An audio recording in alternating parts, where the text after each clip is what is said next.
All right, section 9.6. Here we go. Families of right triangles.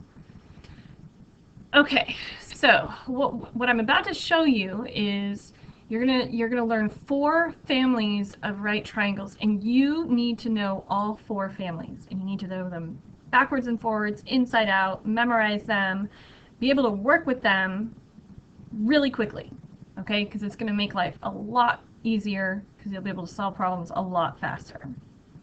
So when we're talking about a Pythagorean triple, we're talking about any 3 whole numbers. That means no fractions, no decimals, not 0, that work in the Pythagorean theorem.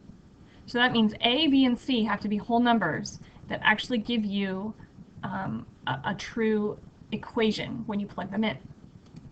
So let's look at the simplest, I guess, or the most common Pythagorean triple, which is the 3, 4, 5 triple. If I were to take these 3 numbers and place them into the Pythagorean theorem, you would have 3 squared plus 4 squared equal to 5 squared. If we work all of that out, you can see that you end up getting 25 on both sides, and that means it's a true equation. So 3, 4, 5 is a Pythagorean triple. Now it is also one of the families, so we call it a 3, 4, 5 family, and this is why. Sometimes your triangles, when you look at the 3 numbers, they can all be divided by the same factor. And if you divide them all by the same factor and you get back to one of your families, it's also considered a triple. So for example, this triangle where we have 6, 8, and 10, if we divide all the sides by 2, we end up getting 3, 4, and 5.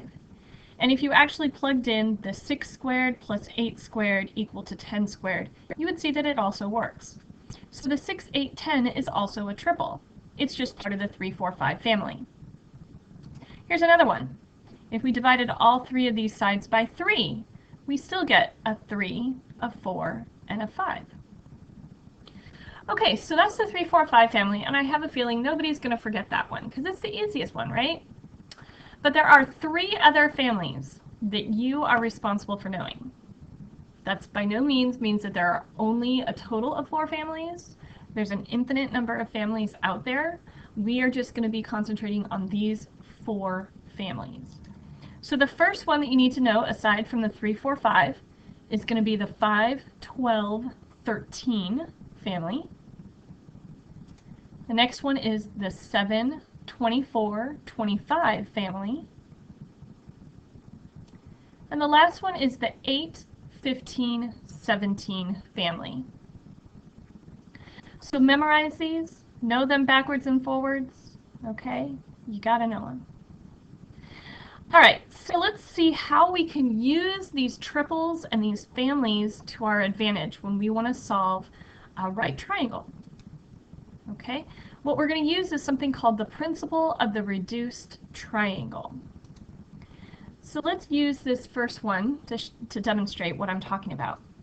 What's going to happen is they're going to give you a triangle, a right triangle, and they're going to give you 2 of the 3 sides, and they're going to ask you to find the missing side. Now sometimes it's the hypotenuse, like in this case, sometimes it's one of the legs. But what you're going to do is you're going to look at the 2 numbers that you have, and you're going to see if they have anything in common that you could divide both of them by. And in this case, we could divide both of these by 2. So when we divide both of those by 2, we get the 5 and the 12. And this is where, knowing your families, hopefully the light bulb goes on and you say, oh, 5, 12, the missing triple is 13. So we say, well, this side would have to be the 13. But if you notice, when we started off, these 2 sides were doubled, right? The 5 and the 12 were doubled to get the 10 and the 24. So once we have this 13, we're going to double it in order to get the actual side of this triangle, which is going to be 26. Now hopefully you guys can do all of that in your head. Most of these numbers should be small enough that you can do that. Okay, so no calculator necessary. Do this all in your head. If you need to write it out like the 5 and the 12 here, that's fine. Just don't forget to double it to get the 26.